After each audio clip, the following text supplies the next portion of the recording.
Welcome to InterPartyConflict, the podcast where we answer your questions so that you can have the best tabletop gaming experience possible. My name is Gabe. My name is Jeff. And we're actually not going to answer your questions today. We have a slightly different type of episode.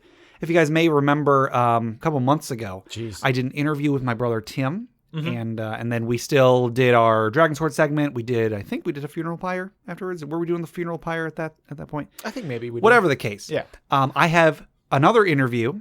I interviewed our mutual friend, Tom Russell, who I've mentioned in the past. He is a game designer. He makes board games. He's in the process of making a role-playing game right now. I've talked about his website, Hollandspiel, in the past.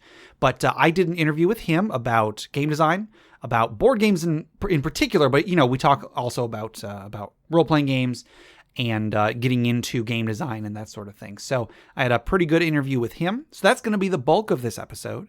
However, we will still do a Dragon Sword segment. We'll still do a funeral pyre. So hopefully you guys will stick around for those. Hopefully you'll listen to a little bit of the interview with Tom. Hopefully you have a good time. Yeah. But before all of that, Jeff, how are you doing today?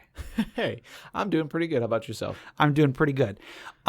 One thing that I forgot to mention last week, actually, when we our last episode, we played D&D with Justin and the guys from Crit Academy. That was a busy week for me because I had my wedding anniversary that week. So my wife and I, we went out to this nice restaurant that we always go to on our anniversary, and that was a fun day. And then the next day after that was actually the day that the previous episode 38, the day that it went up. I played D&D with some friends from work. Oh, right. So, and that was a lot of fun. We're going to be playing probably every other week, but at the moment, like our next few weeks are this whole month for me is really, really busy. So we're not going to be playing probably until November, but we played and it was a lot of fun. I played a cleric. We were playing through Tomb of Annihilation. Nice. We didn't get very far, but we had a lot of fun. Sure. We only had one encounter, and I ended it with a single first level spell. It was an encounter that was supposed to be like pretty difficult. The DM was kind of unsure of whether he should even have us do it. We were hired to go and get some money that was owed from this gladiator who had been like betting on gladiatorial matches. Okay. And the DM kind of made it clear to us that like this encounter is like way beyond our level, but we can try. And I was like, hey, we can try. If we don't like it, we can run away. Right. Yeah. That's always an option people forget about. Yeah. And so we went into this bar, and basically like the battle started. A couple of my party members attacked and missed. And then on my turn, I cast command and said, pay. And he failed it by 1. And so he grabbed his pouch, tossed the pouch to us, and then we ran away. Very nice. Yeah, so that was a lot of fun. But I got a couple of my coworkers to listen to the most recent episode of our podcast at the time, so episode 38, and they liked it. And I think episode 38 was a pretty good episode. Not that I don't think any of our episodes are bad, but I think that was an especially good one. They're all our babies. Yes. So the last couple weeks for me have been pretty fun, pretty eventful. Good. Before we go any further, I just want to briefly mention a podcast that Justin from Crit Academy got me to start listening to. Oh, yeah? It's called D&D Character Lab. Oh, yeah. I believe in like iTunes, it is like D ampersand D, but on Twitter, they're DND Character Lab, because I don't think you can put an ampersand in your Twitter handle. That's a good point. Anyway, let me ask you, what's the best part of, what's the part of D&D that you probably enjoy the most? It would be character creation. Exactly. Making characters. So this whole podcast is the two hosts. They make characters, and then they basically pit them against each other to argue about whose character is better. They have like this pretty comprehensive list of criteria. They have like 9 or something different categories. And then they vote. They rate each other on like, well, I think in melee damage, my character deserves a +2. +2 is the maximum, or -2 is the worst. So if they're really bad at melee, they get a -2. If they're really good at it, they get a +2. If they're, they've got some to offer, but nothing great, it's a 0, maybe a +1, -1. And then they argue about it. They go down, like there's melee damage, there's range damage, there's spell damage, there's how good they are at like getting into or out of social situations. Sure. They get a rating on like their general character concept. They've got all of these different criteria, and it's so much fun to hear them argue about it. And they're pretty fair, but like they make some really fun characters as part of it. So I love listening to it. I love I love making characters. I love thinking about all these characters. It's a lot of fun. So yeah, anybody who has time to check them out, D&D Character Lab. It's a really, really fun podcast. You should check them out. Do you know, like, do they have like a specific level that they make the characters at? Well, each episode so far, they've only got like maybe 8 or 9 episodes right now at the time of this recording. And so far, each episode has been one level more. So like the first episode, first level characters. Oh, okay. Second episode, second level characters. That's interesting. And then for episode like 7 or 8, they made Turtle characters because the Turtle had just come out. Yeah, Turtles are pretty cool. Yeah, so it's a really fun podcast. Like I started listening to it and I was like, how did I not come up with this idea so long ago? This is great. That's pretty awesome. Yeah. All right. So before we get to the interview, let's do something else. I want you to imagine that you work at a TV studio. All right. And you have a very important person coming in to do a little spot on the show. And you don't really know much about him. You've heard that he can be a tough guy to deal with, but you figure what the heck. You've been in this business for a long time. You know what you're doing. I just put a bunch of things on the craft table. Just a nice array of bagels and schmear. Sure. So you're getting the craft because you work for craft services. I guess you're getting the craft table set up. Okay. And then you hear someone say like, "Guys, he's here. Be on your best behavior." Oh. And then, but one more thing. You've heard that although this guy can be tough to deal with, if you get on his good side, he's a very good tipper. Ooh. So you're straightening your tie. You got all the food. The food's laid out. It looks amazing. Yeah. And the door opens and in walks an adult red dragon. Who knows how he got through the door or where he got that suit from? I don't know. But he walks in. He takes a look around. Everybody, very, very cautiously goes over and greets him, shakes his hand. They say they're very happy that he's here to be on this show. And he comes over and he sees all the food on the crafts table. Yeah. And he says in Draconic, but I'll translate it for you. He says like, "Oh, this spread looks amazing. Who is responsible for all this food?" I don't know why he talks like he's underwater, but he does. That's how dragons talk. Yeah. So he wants to know who is responsible for all this food. I step forward and raise my hand slowly. He says, well, this looks amazing. Allow me to taste it. And then he grabs all the bagels in one bite. He eats them all up.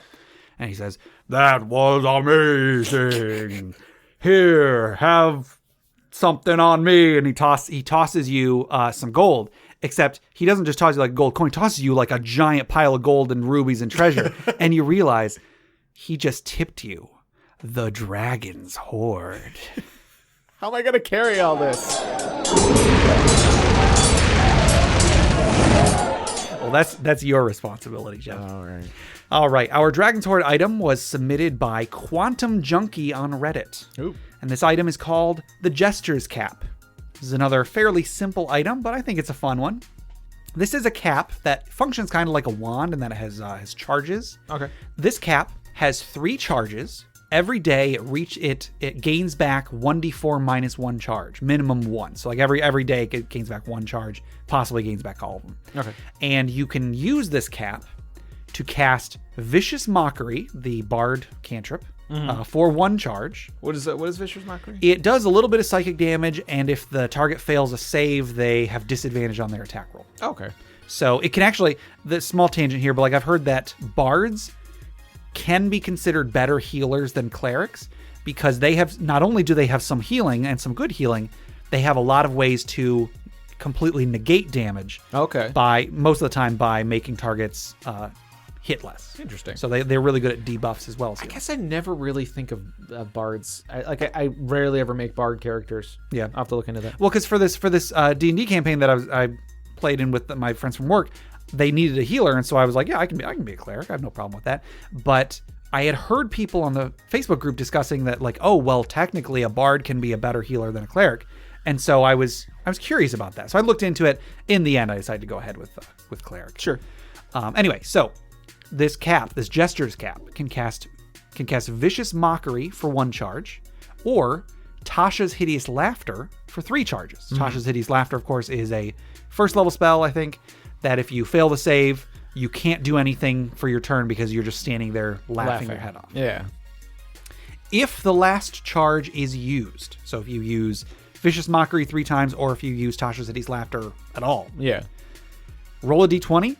If you roll a 1, the cap explodes in glitter, coating the wearer. So if you run out of charges, there's a 1 in 20 chance that the item is destroyed. Sure. So, it's a low-level item. It's not super powerful, and it's got its downsides. But, it explodes in glitter if you roll that 1. But even when it doesn't explode in glitter, the wearer looks ridiculous, but you have to wear the cap to use it. So you can't hold the cap and cast the spells from it. You have to be wearing it. You have to be wearing it. So you have to look ridiculous. You have to look ridiculous, exactly. I like that it has 3 charges, because in my mind I'm thinking it's like it's a jester's cap, so it has. I'm thinking it has like the 3 3 points, bells, 3 little bells on it. So each one of the bells is a charge, and maybe the bell pops and like a little party favor thing, little poof of confetti or something. And when you cast Vicious Mockery, because flavor wise, it's that you're insulting them with subtle magic. Sure. It could be that it pops and coats them in confetti, and they're too distracted. They're like, I look like an idiot. I can't attack someone accurately like this. I can't take my action looking like this. Yes. So I think it's a really simple item, but it's a fun one. It's something that makes you look ridiculous, but it can be useful too. Yeah. I would love tossing this into a low level game and seeing what people do with it. Yeah. All right. Well, that'll do it for the Dragon's Hoard. If anybody wants to submit Dragon's Hoard items, if they want to submit questions for us to discuss, or if they would like to submit a story for the funeral pyre, how would they do so? They can send us an email at interpartyconflict@gmail.com. All right. So that'll do it for this segment. We're going to now go to the interview with Tom Russell. Mm-hmm. So for anybody interested in learning how to design games, learning, what sort of inspiration Tom draws from, that sort of thing, then go ahead and listen to this interview. I hope you enjoy it. And just so everybody knows, if you listen to this interview with Tom, there's going to be a point where Tom is giving out a couple free printable board games. So he has a couple board games that are available in PDF format that you can print out, like the maps, you can print out the character tokens. So you can get those for free by taking a survey that I've set up for our podcast. If you go to bit.ly/InterPartyConflict, so all lowercase letters, so that's bit.ly/InterPartyConflict. You can take a survey. It takes about 5 minutes. And then after you've taken the survey, it'll give you a link to a couple Google Drive links where you can download these 2 PDFs. So it's just a little thank you to anybody who wants to, tell us what you think of the podcast. It's free. We love giving stuff out to you guys. So hey, why not? So once again, that is bit.ly/InterPartyConflict, all lowercase. So go ahead and take that survey. Get yourself a couple free games that Tom will tell you about in the interview. And hope you have a good time. And if anybody's just here for me, then I'm sorry. I'll be back later. All right. All right. So we're going to go on to this interview now. So I am here today with Tom Russell. Hello. Yes, that is Tom Russell. Hello. Welcome, Tom. I'm glad to have you. How are you doing today? I'm doing all right. Cool. How are you doing? I'm doing pretty good. And had a busy week. I've got really kind of a busy month this month. So, I don't know, keeping busy and trying to get stuff done. That's the way to do it. And now you and I met because we had a lot of the same friends in high school. We went to the same school, but not at the same time. I started at our high school a little bit late. I started in my sophomore year, and you had already graduated by that point. But we had a lot of friends in common, and there was a point sometime after I graduated where everybody was like, "Wait, so you know Tom, right?" And I was like, "Well, no, I don't." They're like, "But are you sure you don't know Tom? I mean, all of us know Tom." And so we had never met for a long time until I moved to Tennessee, actually, and then I came back to visit, and I was selling Cutco at the time, so it's kind of a dark part in my past. But I met you for the first time. And, I think we hit it off pretty well. Yeah. And, we have a lot in common. It made perfect sense for us to be friends. We just hadn't met before that point. And I think that's why everyone thought we were I think right before you came back up and you sold me that knife, which is a very good knife. I still use it. Well, good. To this day. Our mutual friend, Jamie. Yeah. like he's like, Gabe's coming back up. I'm like, who's Gabe? He's like, no, you and Gabe are like best friends, right? Like, I don't know who he is. Yeah.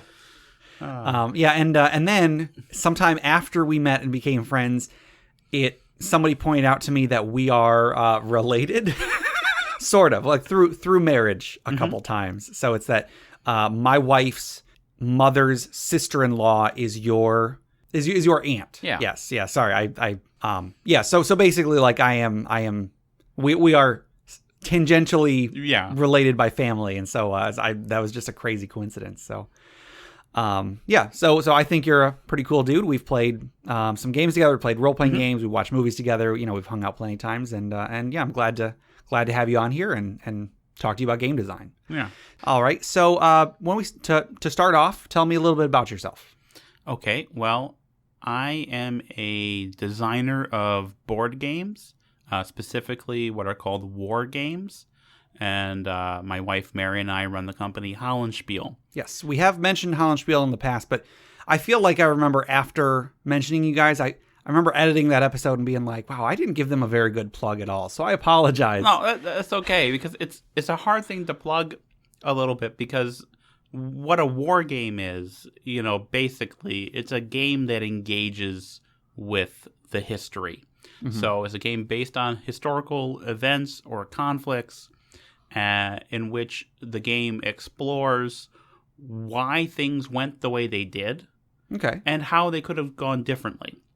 Interesting. And so it really appeals primarily, I think, to people who both enjoy games and enjoy history. Sure. So, in that Venn diagram, I mean, there is a lot of overlap there, but maybe not as much as there used to be, because war games used to be pretty big. Sure. Like, they started in the late 50s with the Avalon Hill Company, and they were very good, very big business up through the 70s and into the very early 80s, where the market kind of tanked. Yeah. And it tanked basically because of Dungeons and Dragons. Right. Which, if I'm not mistaken, started as a war game. Yes. Gary Gygax actually did a couple of games for Avalon Hill before he did Dungeons and Dragons. And Dungeons and Dragons kind of came out of his... he had a miniatures rule set. Sure. Which was... I don't remember the name of it, but I've seen it. Was it Chainmail? Chainmail, okay. Yes. And Chainmail started as like a miniatures wargaming rule set, and from there catapulted into D&D, and that took a huge part of the market, sure, as well as just computer and video games. Yeah. And that's fine. That would happen because really those kind of war games really thrived only because there wasn't anything like that competing with it. Sure. It's kind of rebounded since then, which is why I'm able to do it as a living and in that business. I think like board games in general have gotten like a really big resurgence in the last 10, 15 years. And that's actually been really helpful for the war games because you have people who get into board games through the Euro games or through the sort of thematic games, what are sometimes called Ameritrash games. Okay. And they are curious about the war games, and they kind of cross over into the war games with certain titles. A lot of war games are kind of based on the foundation of those early Avalon Hill games. I'd say 80% of board war games tend to be games with a battle map that has a hex grid on it. Okay. You have a turn where you move all your pieces and then can attack with all your pieces, and then I move with all my pieces, attack with all my pieces, and we roll on a combat results table. Sure. And so all these kind of foundational aspects are there in a lot of the games, and that doesn't appeal to as many of these kind of crossover gamers because they want to get into the history, but not through that particular lens. I guess the best way to explain it, so you have like D&D. Yeah. And you have the kind of core D&D rule set, the D20 kind of system. Mm-hmm. And so if 80% of games had that system, which, I mean, maybe, there are a lot to do. Right. So there are people for whom that kind of system is a turnoff. Like, they don't really want to get into rolling against the armor class or hit points or whatnot. Sure. But they still would get into role-playing games if they were different. And so you have games like Fiasco, which is a very different kind of role-playing game. Okay. You have games like, there's one you were telling me about once. Like you were all members of a crew of a ship, I think, and everyone is communicating via their computers. They're all Oh, yes, View Scream. Yeah. So, yeah. And so you have like an unusual game like that, and that might bring in people into role-playing games who necessarily wouldn't get into straightforward D&D stuff. You have that sort of same thing going on with war games, in that there are war games that are that don't use those old Avalon Hill mechanics and bring in people. So there are people who play war games who only really play the stuff that's not those traditional hex encounter games. Yeah. And then you get like friction between them and the kind of old school people who are like, well, that game's not really a war game because it doesn't have hex encounters. Just as I assume there are people in the role-playing community who are like, that's not really a role-playing game because you're not rolling a d20, or that's not really a role-playing game. You know, like 3rd edition D&D isn't really D&D because I'm not rolling against my THAC0 or whatnot. Exactly. And like, to be fair, every edition of D&D has had people exactly like that. Like, this isn't D&D to me. So, I definitely see where you're coming from. And part of that is just the nostalgia, is the person getting attached to how they got into the games. Now, I like the hex encounter games, and I've designed several of them. And, you know, they're bread and butter. They're bread and butter games, and they sell well. Sure.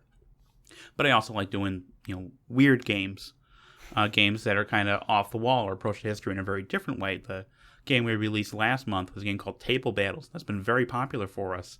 A lot of war gamers will look at that and say, is that really a war game? I don't think it is. But people who don't necessarily go in for the hex encounter stuff, they're eating it up. Yeah. So, you know, it all varies, and I think it all makes for a healthier market. Now, like war games, I don't think are going to be the top dog again like they were back in the day. Sure. But it's just the same thing with like American comic books.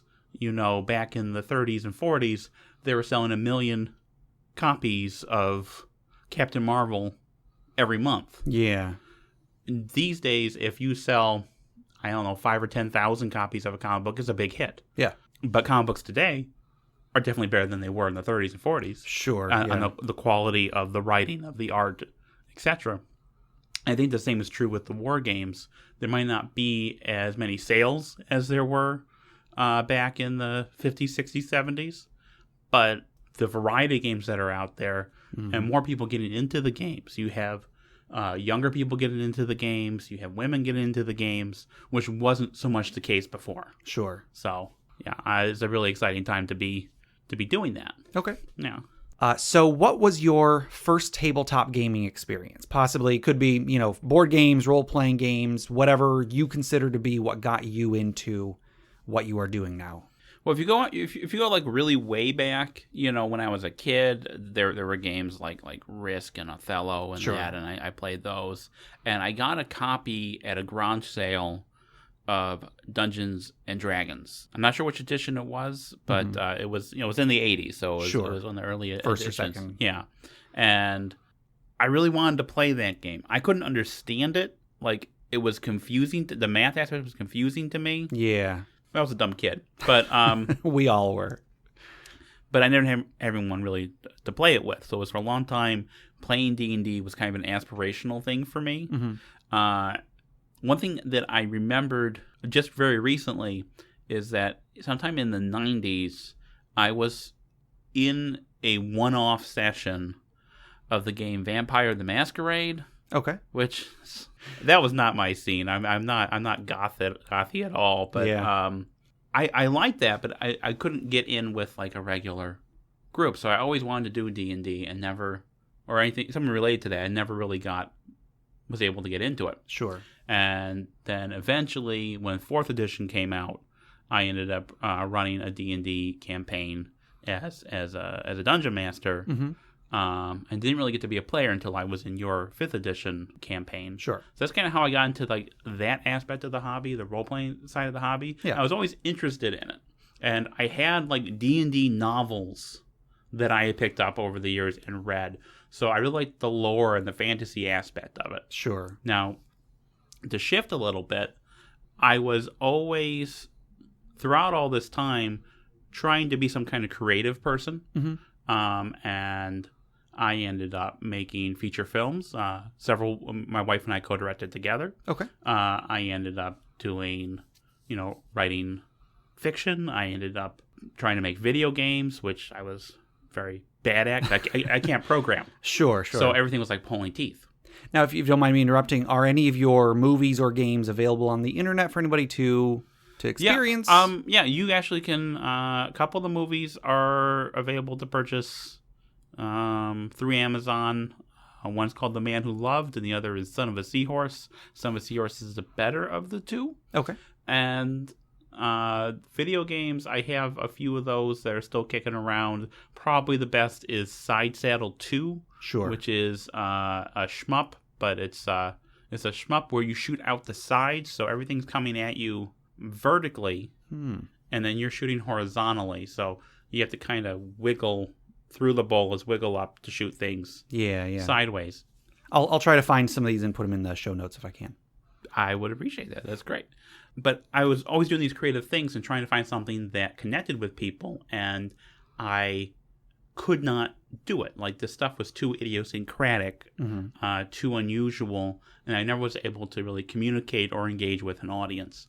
And this was very important to me, that I do something creative with my life.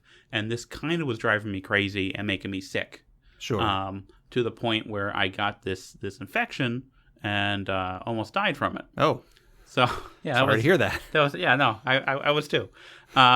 While I was recovering from that, I kind of had the epiphany that I was running myself down, and I need to try to enjoy things with people instead of being worried about trying to accomplish things, because I wasn't accomplishing anything. Sure.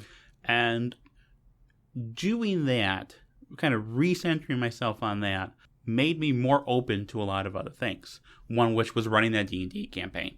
But the other thing was that I was able to click into things that were going on that I wouldn't have noticed otherwise. Okay. So, for example, around this time, one of our friends wants to hang out in Ann Arbor. And previously, I would not want to hang out in Ann Arbor because I am too busy using my weekend to do very important art stuff that I'm trying to do. Sure. But for anybody who doesn't know what Ann Arbor, Michigan is, it's like a college town about an hour away.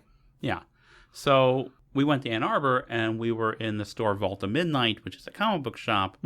And in the basement, they had these modern board games. I had never seen anything like these before. Okay. And so that was my first exposure to that.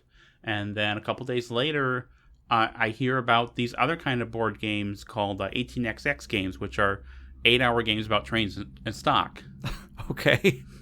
They're really fun. Trust me. I'll take your word for it. You'll take my word for it. And I just started hearing about modern board games, all sorts of things, kind of simultaneously.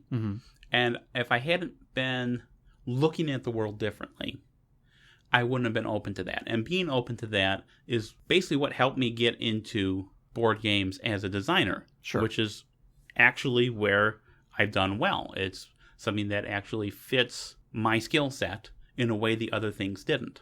And so that's kind of how I got into the board game portion of the hobby, and ultimately into the war games. Now, here's a funny thing about that, is how I really heard about the war games was through a book by James Dunnigan called The Complete War Games Handbook. Okay. It was published in the 80s. And I had read it previously when I was in my kind of video game phase. Sure. Because it was, the library had the book filed in the section of the Dewey Decimal System that was about programming, even though it didn't really belong there. Yeah. So I got it with a bunch of programming books and was reading through like, what is all this stuff about these games with cardboard? I want video game stuff. Go away. Right? And then coming to it again with a more open mind and without being so focused on what can I accomplish, but rather on just receiving information. Yeah. I was able to read, this stuff sounds actually really cool. Yeah. And when I started designing games, which was fairly quickly, and the first game design really came out of a video game design that I was having trouble with because of my lack of real programming skills. It was always kind of like pulling teeth and bashing my head against the wall to get anything done. And so I looked at it as I can spend 6 months trying to get these things right so I can start playing and testing the game, and then find out it's all broken, have to spend 6 more months trying to fix it. Yeah. Or I can do a physical prototype, because it's a turn-based game. Yeah. See if the gameplay works, and then once I get that down pat, I can do the programming. Yeah, because you got it right there in front of you. Exactly. You don't have to like compile it or whatever the heck you do with programming a game. Yeah. You've just got it right there in front of you. Anytime I was programming a game, if I wanted to fix one little thing, I was up all night trying to fix that one little thing. Yeah. And during that process, I had broken 2 other little things. So this would have none of that frustration, and I did it, and like, okay, I need to make this change here and this change there, and instead of taking hours, it was 2 seconds later. Yeah. And then it was working, and I was like, this is great. And that really appealed to me, and then I got into learning about kind of the modern games, and so I was looking at designing Eurostyle games. That's the predominant kind of game that's out there, and that's really what's growing the hobby. And I was trying to do those, and simultaneously I said, well, I'm going to do one of these weird little war games as a lark, as fun. And I'll do like one of these weird little train games as a lark, as fun. Yeah. But I'm concentrating on these Euro games. Well, the Euro games never sold. Okay. The only things that sold were the war games and the train games. Okay. So I was like, well, this is the signal that I'm getting. I better just concentrate on the war games and the train games. And you better make a game that is about trains who are going to war. I mean, I can do that. I meant that as a joke. I'm sorry. I know that's okay, but railroads really revolutionized the way warfare took place in the 1800s. So, I meant the trains like transform into robots and then attack each other. Yeah, I can try that. I haven't had much luck with sci-fi. Like I did one sci-fi game as a at the request of a publisher. They said, can you do a science fiction game instead of these games about medieval battles, land battles? Sure. And I said, sure, yeah, I'll do this game. And they were trying to get the rights to a game about hover tanks in the future, like a future hover tank game, like an old game from way back. Okay. And they couldn't get the rights. I said, well, I'll just do one. So I need to do a game about these high-speed hover tanks. So I called it High Speed Hover Tank. It's a clever title. And no one bought it. And I'm so upset that no one bought it because, it was, first of all, I thought this is going to sell like hotcakes. Like people are buying my other games, but not, this one is going to be like the one that puts me on the map. Yeah. It did not. and also because that's the one that had all my Metro Detroit in-jokes. Okay. It takes place in the city of Mega Detroit. And there is a small, like 1 block radius area within Mega Detroit that's called Hamtramck 6. Okay. And all the tanks are manufactured in Android Arbor. Sorry, I think this is hilarious. Hamtramck 6 has these underground resistance fighters called the Punchki Partisans. But no one bought it. That's a shame. It is a shame. But I think part of that is also when people are looking for a sci-fi game, they are looking for something with a certain level of components. Sure. They might not be looking necessarily for like a big mounted board, but they probably want the little miniature figures instead of a piece of cardboard with a picture on it. Yeah. So I think because the market for sci-fi games wants certain things, and the market that publisher was at allowed him to do these other things that didn't overlap as much. Yeah. So, and that's why we're going to do a couple sci-fi games, because Mary's a big sci-fi fan, and I'm a big sci-fi fan, but we're going to do it very carefully, and we're going to look at what we can do component-wise. I don't think we can really do minis, but I don't know what the market is there for the standard, little cardboard chit with a drawing on it. Right. Well, if you make any more games set in Mega Detroit, let me know. Well, the rights to that game will be coming back to me at the end of this year. Okay. So we're going to look at possibly bringing it back out next year, the year after, with some modifications. Sure. But because we might be able to sell it better. Okay. Than the other publisher did. But I'm not sure when that's going to be. And again, I worry about the ability of that game to reach that market. Okay. And the overlap between that market and the market that we currently have. Yeah. Because we have games that are war games, that those history games, and we have games that are kind of weird economics games, and the people who will buy those games aren't necessarily the same people who want to buy the new Fantasy Flight game or something. Sure. But we want to try to engage with that market and with the role-playing market as well. Like, we have a role-playing game under development. Mm-hmm. It's I want to describe it as an urban fantasy game, but then when I say the words urban fantasy, I just think of werewolf smoking. Okay. And that's not what it is. Yeah. But that's coming together very slowly. I mean, mechanically it's pretty simple, but it's getting the lore right. Because really the attraction for most role-playing games, it isn't so much the mechanisms as it is the setting and the world and the characters. Sure, yeah. Like, I think one reason why D&D has survived over 5 very different iterations. Yeah. Because 5th edition is very different than 1st edition, is very different than 2nd and 3rd and 4th. There are some similarities, some commonalities, but I think it's the lore that holds it together more than the mechanisms. Yeah, I'd agree with that. And do you know anything about like the mechanics about this role-playing game you're creating? Is there anything you want to share? Well, it's going to use 8-sided dice. Okay. Because those are my favorite type of dice. All right. And the core of it, I mean, there are no hit points. Okay. And there are no real stats. I mean, there are levels in certain skills. Mm-hmm. And it's going to use skill checks. But the way the skill checks work, you roll a certain number, then you're good. If you fail, then you have that failure against you. And the failures accumulate, so it becomes harder and harder to do things the more you roll crap dice. Okay. So you don't have a limit on, because it's a game where you have magical abilities. Yeah. And you don't have a limit on like the mana, on how often you can use these abilities, or to what extent you can use the abilities. You want to use like a really big powerful spell of some sort, or a little itty bitty spell. You can do that as much as you want. Like, those are your powers. It's something that's innate in you as a character. Sure. You can do these things the same way like the X-Men, like Cyclops, he can use his beams whenever he wants all day long. I'm sure some comic fan out there would be like, but no, he has to recharge with the sun or some stupid thing. He doesn't though. But at the same time, so you're able to do this as much as you want, but is contingent on passing the check. And the checks are very easy to pass, but once you fail one, you start to become more exhausted, and it's harder and harder to pass the check. Sure. Until you need to actually rest. That kind of thing makes me think of, have you ever played Mutants and Masterminds? I haven't. I've heard very good things about it. I mean, I've got some issues with it, but it's a pretty good system. But they don't use hit points. It's very similar to it's a D20 game, so you'd think it's very similar to something like D&D, but you don't have hit points. Instead, every time you get hit, you have to make a save, and then the more times you fail it, the harder that save gets to be, and then eventually you're taking so many penalties to it that when you roll, you get such a low result that you die.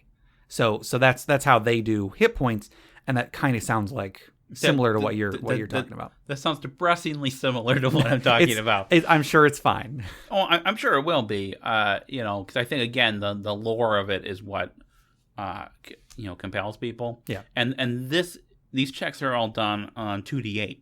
Okay. So it has a bell curve. Sure. And there is a certain number you can roll where you will automatically pass the check. Right. So no matter how many negative modifiers you've tapped against you, you can always pass as long as you roll that one result. Sure. It just gets harder and harder to roll that.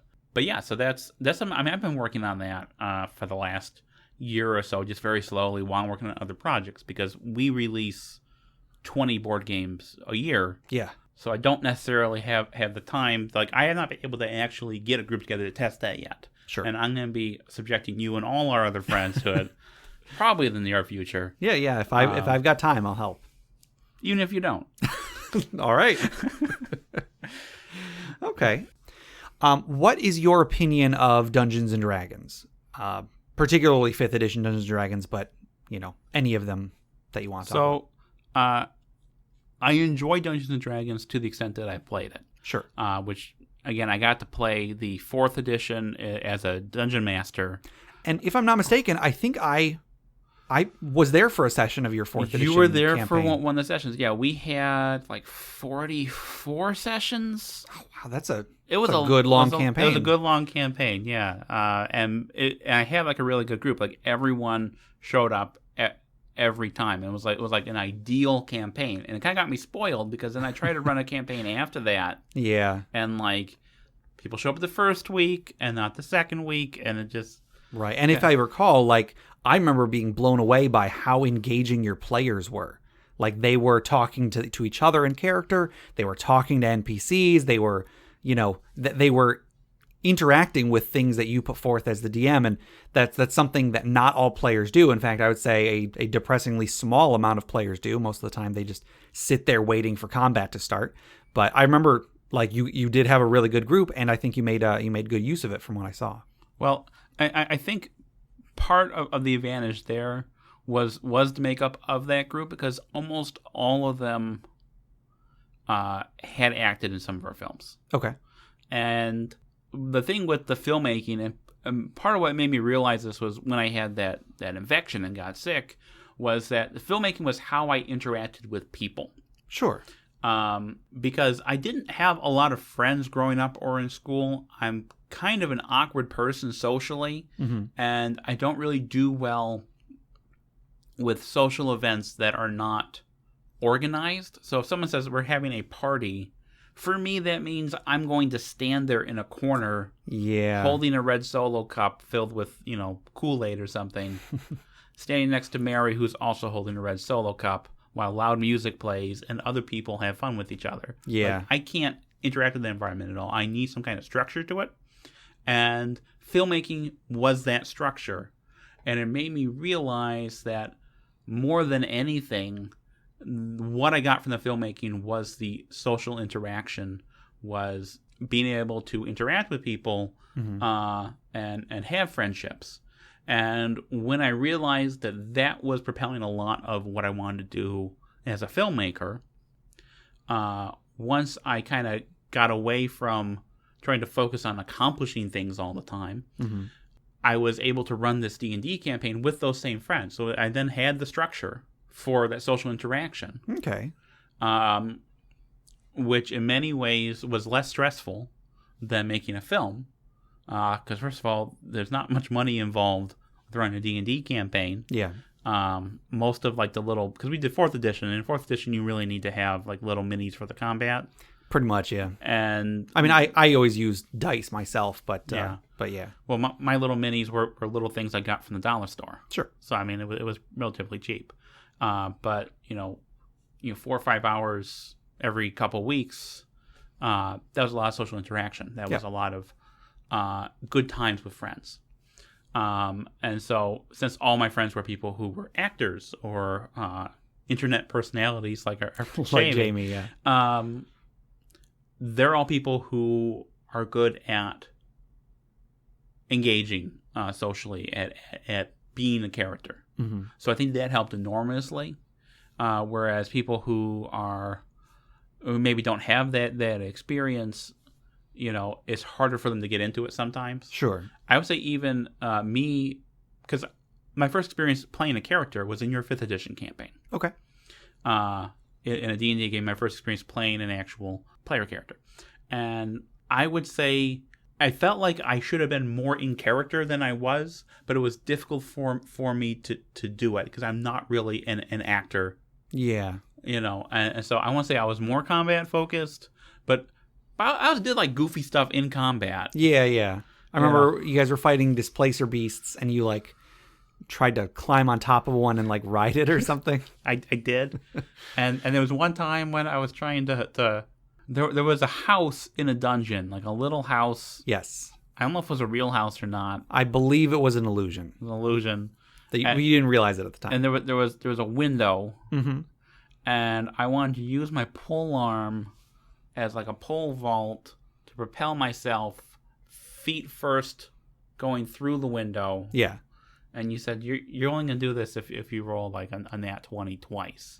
Right. Once for the pole vaulting and once to get through the window. And I rolled 2 20s in a row. Yes, I remember that.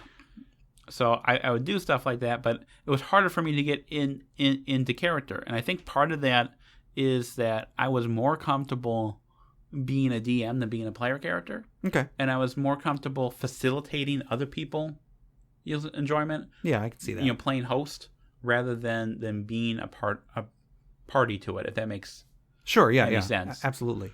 Now, as far as to get somewhat back on the topic of what I think, well, I like D&D. Okay. Now, 4th edition is one I had the most experience with. Yeah. And it has problems in that it can be very combat focused. Mm-hmm. I would say that like the game itself, it lends itself to being more combat focused because that's where the developers devoted most of their time to. Yes. And I think with my particular group, because they were more character focused, I don't want to say it was in spite of the game, but it did show that the game didn't have to be combat focused. At the same time, it's hard to give them loot that didn't have a combat implication. Right. Because even the loot in the game that was like not specifically combat focused basically ran like a combat thing, like a combat mechanism. Basically ran like a World of Warcraft thing. And that is on a cooldown, Right. That is one of my biggest issues with 4th edition is that the magic items don't feel like magic because every single one of them is so gamey. I mean, being gamey isn't really a problem. It's just that that's not what magic items did for in my when I think of magic items, that's not what I think of them doing. Now, I didn't have that problem with 5th edition, and 5th edition felt like they streamlined a lot of things in very smart ways. The mechanism where you're rolling 2 d20s, either taking the best or taking the worst. Yeah. The advantage, disadvantage. That's, right. Yeah. That is really smart. Whoever did that should get like a bonus because a bonus to their roll. No, like a financial. Like, they have employees. They should give them like an extra check or something because that. Yeah, that was a great that was really smart, and it seemed like it scaled better. If that makes sense, because in 4th edition, part of the problem once we got to a certain level with the characters is there was nothing I could throw at them that wasn't like a big massive slog of a combat fight. Yeah, there wasn't much that was challenging for them, which is why I originally wanted to end the campaign once they got to 10th level. But that was like 20 sessions in. Yeah. And then they wanted to keep going. So I didn't want to have them roll new characters. So we went up to level 20. And, at that point, it was just harder and harder to find things. So I think it did like lose steam eventually as it went on. But, it was still a fun time. And I would say from what I've seen, my experience of 5th edition is very positive. It seems like they corrected a lot of the things. They listened to the feedback from 4th edition. And corrected a lot of the things that people had trouble with that. Yeah, D&D is is primarily what I have experience with. Like I've played some other games on a much shorter term, but so D&D is really what I know the best, and so I'm always curious what people who did not play D&D pretty much primarily. I'm always curious what other people think of it, whether it is really good like I think it is, or if it's like everybody who doesn't play D&D like scoffs at it or whatever. So I'm always curious what other people think of D&D and how it's evolved. Yeah. Okay, and what's some advice you can give to someone who's interested in getting into designing games, either board games or role-playing games? So I think the most crucial piece of advice I can give is that you should have a point of view on the thing and be able to express it. You need to have some kind of core or focus. Sure. So take war game design as an example. I have a game called Supply Lines of the American Revolution, the Northern Theater, 1775 to 1777. This might surprise you, but the game is about the supply lines of the American Revolution. Okay. In the Northern Theater during the year 1775, 1777. And the focus of the game is on supply. So it's looking at the conflict through the lens of this is why the supply situation, food, boots, bullets, all these things were so crucial to why things happened the way they did. Sure. And things could have gone differently if the supply situation had gone differently. So that's the focus of the game. That's what the game's about. and then everything else in the game is designed to support that focus. And anything that doesn't support that is just cut away. The problem I see with a lot, especially with war game designers, first-time designers, is they just kind of have the game explain what happened and when, but not why, and they don't have that focus. To take another example, if you look at a lot of history books written today, they tend to have some kind of focus. So there was a book by Doris Kearns Goodwin called Team of Rivals. Okay. And it was a very big hit when it came out. And that was about Lincoln's presidency through the lens of his cabinet. So the focus was on that aspect of it. And by focusing on that aspect, you're able to tell a particular story. And so I think with any game design, you want that hook. You want that thing the thing is about. So when someone's talking about it, they say, this is the game where we're all have different screens and we're interacting that way. Yeah. Or this is the game where we do this, that, or the other thing. If you can't say this is the game that, then something's lacking in that design. And the biggest problem I see with first-time designers is they don't have that the thing that it's about, that thing that people can describe to their friends. Okay. Yeah, that's a great thing that I don't know if I ever would have thought of. We get a lot of submissions from people. Okay. And sometimes we publish the games, sometimes we don't. And the ones that we don't, I see this happening again and again, and that's the only reason why it occurred to me. Is that I see so often where, I'm not getting a sense of what the game is. And I don't know how broadly that can apply necessarily to the role-playing aspect of the hobby. Sure. Because while the game might be about something, and there are some games like that game Fiasco, where, it's basically a Coen Brothers film. Okay. You are all together creating a Coen Brothers film, and everyone's going to be dead at the end, and it's going to be great. And, that works for that. But for, like, a long-form game, like D&D or Shadowrun, though Shadowrun has the thing it's about, you can't really have that kind of zoomed-in focus on one thing. Yeah. Though I think as far as designing a campaign for players, you should have that focus. So when I had my long-running 4th edition campaign, it was a fantasy version of the Old West. Sure. So that was the focus of the game, is that it's the Old West. There's all this territory we haven't explored yet. There's this town with a sheriff and a brewery and a pub and, hookers and everything. Yeah. And, that was the flavor of it. That's what it was about. And I think if you have that thing it's about, like this list from the king, if you have that thing, you're able to get your hooks into it more. Okay. As a player. Yeah. If you don't have that thing, if it's just like, well, it's a fantasy world and there's conflict between the kingdoms of this and that. There's nothing there. You need that spice. Sure. Okay. All right. So Tom, you have a game of yours that is available in PDF format that you are willing to give out to our listeners. Would you be willing to talk about what it is? Yes. In fact, we have 2 games. Oh, snap. We're going to give out to you guys. I don't know if we can get... that might be illegal, Tom. Yeah, it might be. So the first is a game on the Battle of Tinchebray, which you've probably not heard of if you're listening to this, but it was a medieval battle. It was fought by the 2 sons of William the Conqueror. Okay. And this is a game in our Shields and Swords 2 system, which is a system for medieval combat games. And it's these are kind of standard hex and counter games with a little bit of a twist as far as the way you activate your units. And so we have a free PDF with this battle, and you print up the rules, you print up the paper map, you print up the little double-sided pieces, mount them back and front and back, sure, and push them around and play. And you'll need an 8-sided die to play this game, sure, because those are the best dice. All right. And so that will give you a taste of what some hex and counter type games are like. Okay. Now, as we talked about before, there are also all these games that are kind of more unusual and that are less traditional, as it were, and they're bringing in a lot of people from other aspects of the hobby into the wargaming aspect of the hobby. And one of those games, at least a little bit, is my game Table Battles.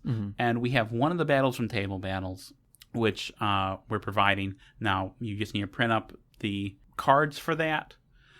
You will also need 12 six-sided dice. Okay.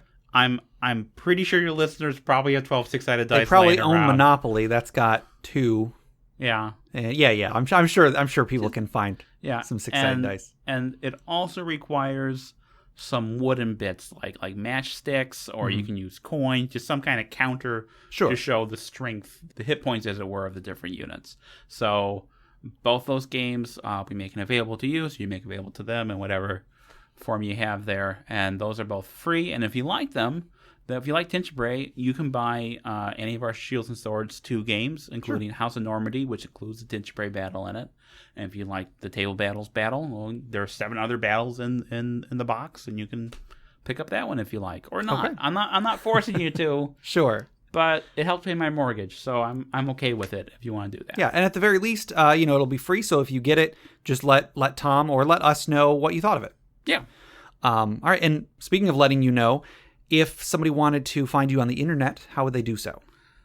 Many, many different ways, but probably the best way is going to be through our Facebook page, which is Hollandspiele, HOLLANDSPIELE. Yes, just the way it sounds. I guess, yeah, and that'll be in the show notes as well. I'll put that in the show notes a couple times. Yeah, that's Facebook. We're also on the Twitter. And then Hollandspiele.com as well. Hollandspiele.com, and that's where you would buy our stuff. Sure.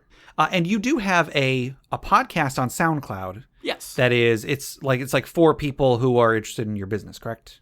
Like interested in your games and just kind of news and that sort of thing. Yeah, we basically talk about whatever we want, really. Like, sure. Like the last episode we did, we spent 8 minutes talking about cheese and scalloped potatoes and Spam, and 4 minutes talking about games. It's usually the ratio's usually reversed there. But sure, and it's not like a full. It's like 15 minutes an episode, right? Yeah, it's like 10 or 15 minutes. Yeah.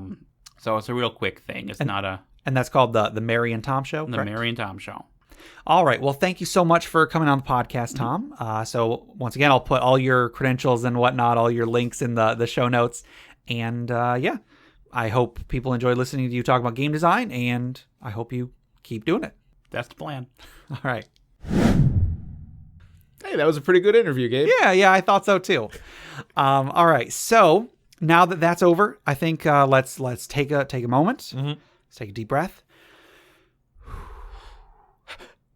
Okay. That sounded like a shallow breath, Jeff. Oh, sorry.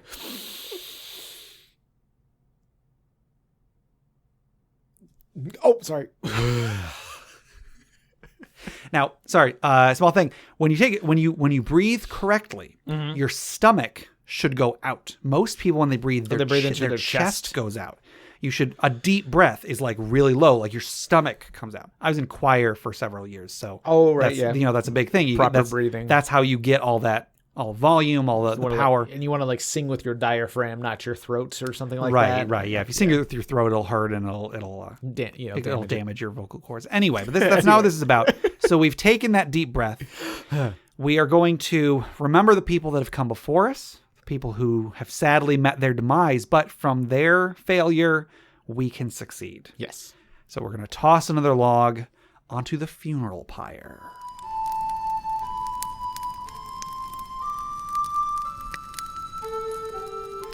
So this was submitted by Devin on Facebook.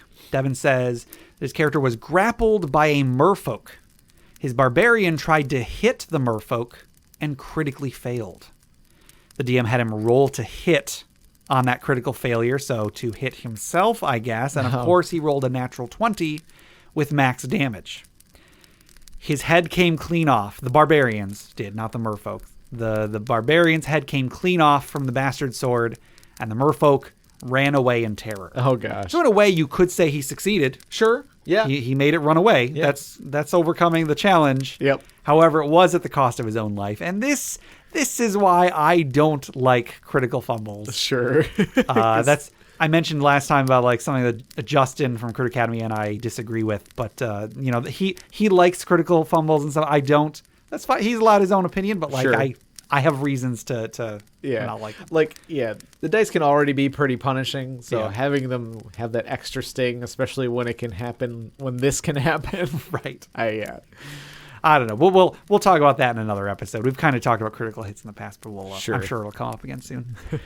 So let us remember the poor barbarian who did succeed in his quest at the cost of his own life. Well, that'll do it for the Funeral Pyre. To submit questions for us to discuss, items for the Dragon's Hoard, or stories for the Funeral Pyre, please email us at interpartyconflict@gmail.com. For show notes, a running list of questions asked, and important links, go to interpartyconflict.com. Find us on Facebook, facebook.com/interpartyconflict, or our subreddit at reddit.com/r/interpartyconflict, where I post weekly discussion questions for you. We're also on Twitter at InPartyConflict. You can find us on iTunes, Google Play Music, Stitcher, YouTube, anywhere you download podcasts. Please leave us a rating, a review, or just subscribe, or even just tell a friend. If you feel like donating, we have a PayPal donate button on our website. Anything you can give us would go towards making the show better. Jeff, do you want to tell us about FriendQuest? FriendQuest is our video game channel on YouTube. We play some video games. We got a couple on there right now. If you guys have any ideas for some, preferably, it doesn't have to be co-op or anything, but preferably like co-op adventure type games are pretty good. Send me an email at thefriendquest@gmail.com. Yes. Also head on over to audibletrial.com/conflict. Get yourself a free audiobook. There's over 180,000 titles to choose from. I guarantee you'll find something you like 100% for free. And just a reminder, if you go to our survey, which is at bit.ly/interpartyconflict, you can take our survey. Takes about 5 minutes. You can get yourself a couple free board games courtesy of Tom and Mary at Hollandspiel. Mm-hmm. And it helps us make a better podcast. Yeah, absolutely. And our music is made by Boxcat Games from Nameless the Hacker's RPG. So, Jeff, till next time, don't cut your own head off. Good advice. There you go. All right. See you later. Bye.